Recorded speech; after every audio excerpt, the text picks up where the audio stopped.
Hello students, मैं Devaki Meena, assistant professor समाजशास्त्र विभाग।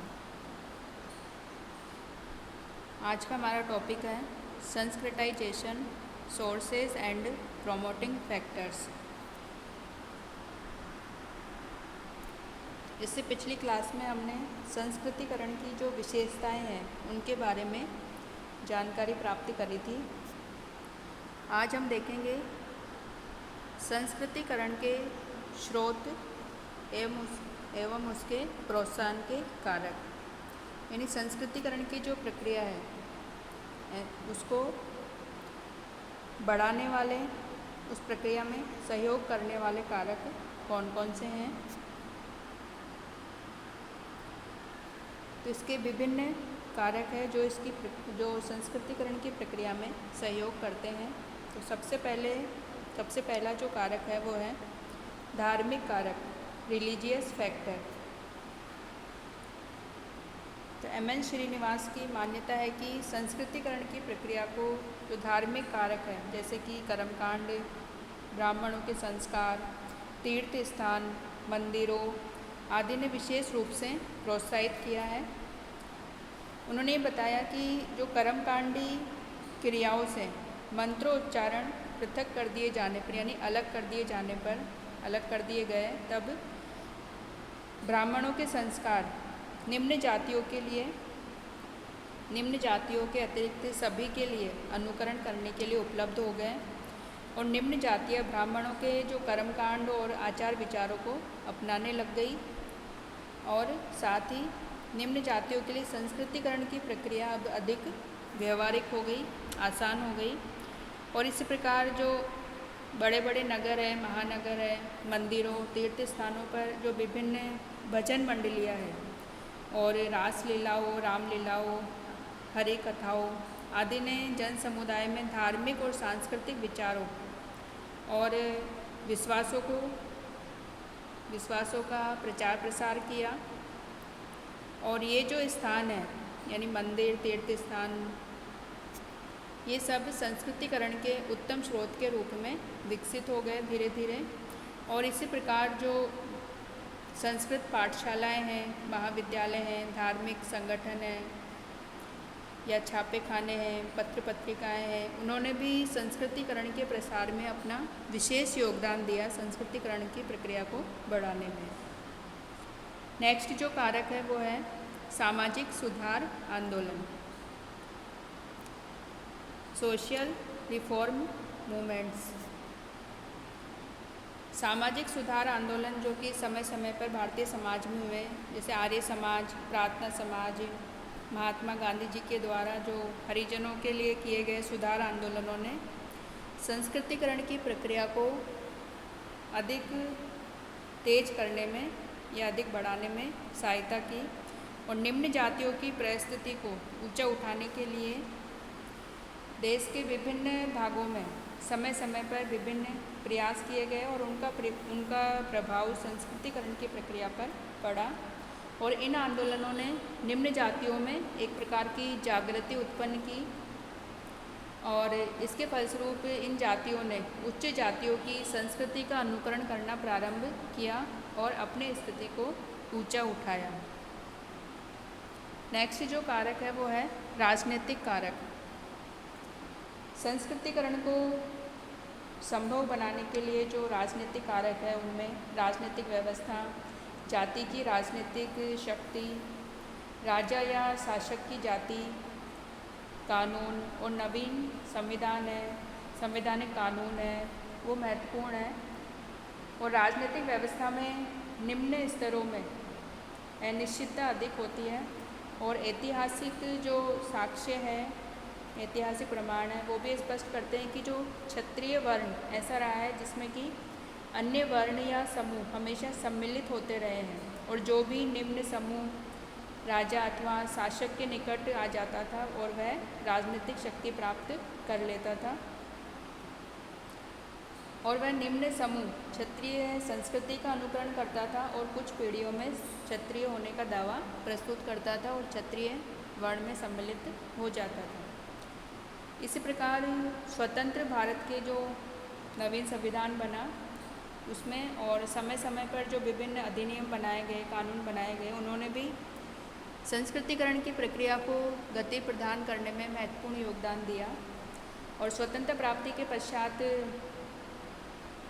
जो संविधान बना उसमें धर्म, जाति, लिंग, रंग, प्रजाति, जन्म आदि के आधार पर सभी को समान अधिकार प्रदान किए गए हैं और किसी भी प्रकार का जो भेदभाव है वो कानूनी अपराध घोषित किया गया है। और इसी प्रकार जो अस्पृश्यता निवारण अधिनियम है उसके द्वारा छुआछूत को कानूनन समाप्त किया गया है। और हिंदू विवाह अधिनियम, विशेष विवाह अधिनियम आदि के द्वारा अंतर्जातीय विवाहों को कानूनी स्वीकृति दी गई है। और इस प्रकार के जो कानूनी प्रावधान हैं उन्होंने निम्न जातियों को संस्कृतिकरण करने के लिए अधिक प्रोत्साहित किया है।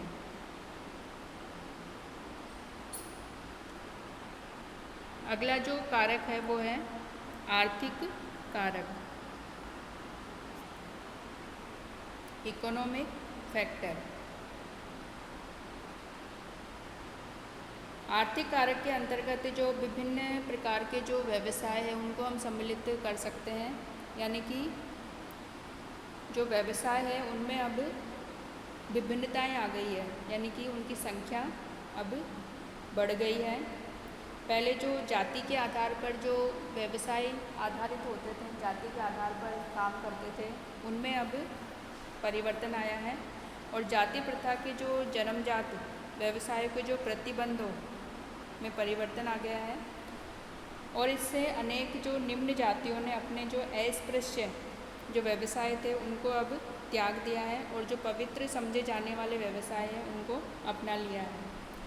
अन्य जो निम्न जातियों ने भी अधिक जो लाभ वाले जो व्यवसाय है उनका चयन करके अपनी आर्थिक स्थिति को उच्च जातियों के समान ही अच्छा किया है, उन्नत किया है।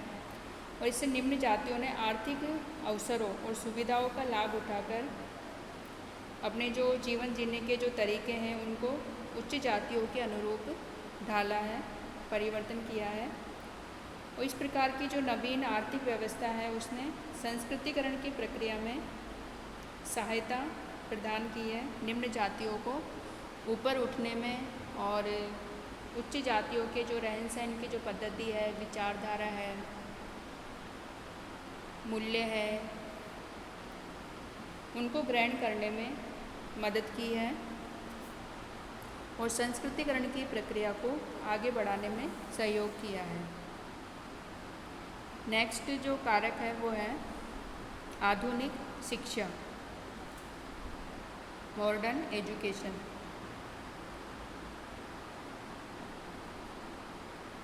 भारतीय समाज में अब सभी को जो शिक्षित करने के जो प्रयास है वो निरंतर किए जा रहे हैं। और जो नवीन जो स्कूल्स हैं, पाठशाला हैं, विश्वविद्यालय, कॉलेज आदि खोले जा रहे हैं और प्रौढ़ शिक्षा कार्यक्रम चलाए जा रहे हैं। इससे इन सब प्रयासों से जो निम्न जाति के लोग भी अब अनेक नई नई जानकारियाँ प्राप्त कर रहे हैं शिक्षा के फलस्वरूप। और निम्न जातियों में शिक्षा के प्रसार के प्रभाव से उनमें जागृति आ रही है और साथ ही शिक्षा के प्रभाव के फलस्वरूप ये लोग भी उच्च जातियों के जो जीवन के तरीके हैं, व्यवसाय हैं, उच्च जातियों की वेशभूषा है, खान पान है, विचारधारा है आदि को अपना रहे हैं और उच्च जातियों के साथ घुल मिल रहे हैं। तो इस प्रकार जो आधुनिक शिक्षा है उसने भी निम्न जातियों का संस्कृतिकरण करने में सहायता प्रदान की है। नेक्स्ट जो कारक है वो है नगरीकरण एवं औद्योगिकरण।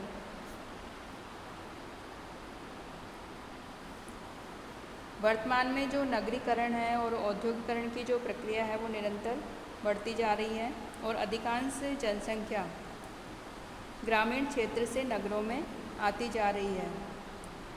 और नगरों में जो जातीय भेदभाव है वो ग्रामीण क्षेत्रों की तुलना में कम मिलता है, क्योंकि उद्योगों में जो विभिन्न जातियों के लोग व्यवसाय करते हैं, साथ साथ काम करते हैं, साथ साथ उठते बैठते हैं और इससे निम्न जातियों पर जो जातीय बंधन है वो शिथिल होते जा रहे हैं, यानी कि कम होते जा रहे हैं।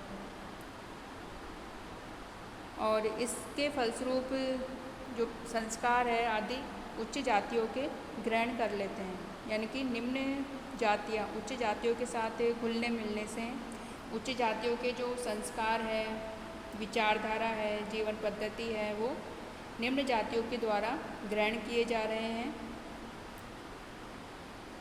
और इस प्रकार जो नगरीकरण है और औद्योगिकरण है उसने संस्कृतिकरण की प्रक्रिया में मदद की है, उसको बढ़ाने में सहयोग किया है। नेक्स्ट जो कारक है वो है संचार एवं यातायात के साधन। यानी देश के विभिन्न क्षेत्रों में निम्न जातियों की जो सामाजिक एवं सांस्कृतिक स्थिति को सुधारने में संचार और यातायात के जो साधन हैं उन्होंने महत्वपूर्ण भूमिका निभाई है। संचार और यातायात के साधनों के विकास से देश के विभिन्न क्षेत्र, जातियाँ, सांस्कृतिक समूह परस्पर निकट आते जा रहे हैं और लघु और जो दीर्घ परंपराएं हैं, उच्च जातियाँ एवं निम्न जातियाँ, ग्राम और नगरों की जो संस्कृतियाँ हैं उनमें आदान प्रदान की जो प्रक्रिया है वो उसमें गति आई है, उसमें तेज़ी आई है और इससे निम्न जातियों को उच्च जातियों के जीवन के तरीके, व्यवसाय, धार्मिक संस्कार, विचारधारा, वेशभूषा आदि का अनुकरण करने के अनेक अवसर प्राप्त हुए हैं। और आधुनिक संचार और यातायात के साधनों के प्रभाव के परिणाम स्वरूप संस्कृतिकरण की प्रक्रिया की जो गति है उसमें तेज़ी आई है और साथ ही भौगोलिक क्षेत्र को भी विस्तृत हुआ है। और संस्कृतिकरण की प्रक्रिया जो दूर दराज के जो क्षेत्र है, जो पहाड़ी क्षेत्र है या अगम्य क्षेत्र है जहाँ पे जाना आसानी से संभव नहीं होता, वहाँ पे भी संस्कृतिकरण की प्रक्रिया देखने को मिलती है और ये सब यातायात और संचार के साधनों के विकास से संभव हुआ है। तो इस प्रकार ये सब जो स्रोत है, धार्मिक कारक, सामाजिक सुधार आंदोलन, राजनीतिक कारक, आर्थिक कारक, आधुनिक शिक्षा, नगरीकरण, औद्योगिकरण, संचार और यातायात के साधन, इन सब कारकों ने संस्कृतिकरण की जो प्रक्रिया है उसमें सहायता प्रदान की है और उसको तीव्र करने में, उसको गति देने में महत्वपूर्ण योगदान दिया है।